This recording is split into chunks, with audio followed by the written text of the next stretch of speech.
Kilichotokea siku ya uchaguzi mkuu Oktoba 25 hayakuwa maandamano ya amani, bali yalikuwa ghasia zilizoambatana na matukio ya uvunjifu wa amani. Hitimisho hilo linatokana na sababu nne. Ya kwanza, yanadaiwa kuwa maandamano hayakuzingatia matakwa ya ibara 18 na 20 ya Katiba ya Jamhuri ya Muungano wa Tanzania na sheria za nchi, ikiwemo maandamano kuwa ya amani na kutoa notice kwa jeshi la polisi kwa mujibu wa vifungu 42 na 43 wa sheria ya jeshi la polisi. Matakwa ya sheria za kimataifa sio kibali, ni notice, na Tanzania pia liko takwa hilo la kutoa taarifa, sio kibali, na sisi kwetu ni taarifa ya masaa 48 kama ilivyo sheria ya Ureno, ni kama vile ya Tanzania. Lakini la pili ni haki ya kila mtu kushiriki uchaguzi mkuu kama mpiga kura au mgombea.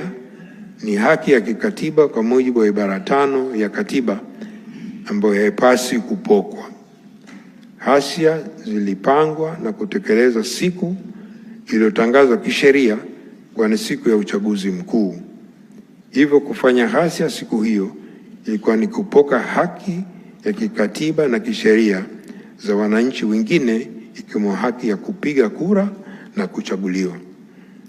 Tatu, washiriki wa ghasia za wakati na baada ya uchaguzi mkuu walibeba silaha za aina mbalimbali zikiwemo mawe, nondo, mkuki, sururu, fimbo, marungu, visu, vibiriti, vipulizi, bunduki, manati, kombeo, rato, mapanga, jambo ambalo haliruhusiwi kisheria katika maandamano ya amani.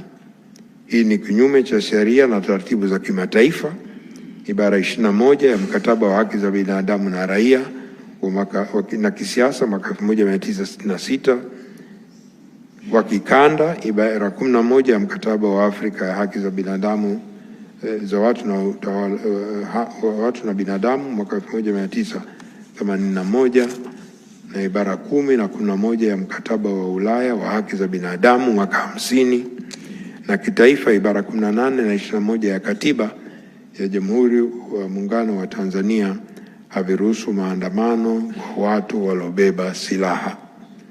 Na 4, sheria na taratibu za kimataifa, kikanda na kitaifa haziruhusu maandamano yanayosababisha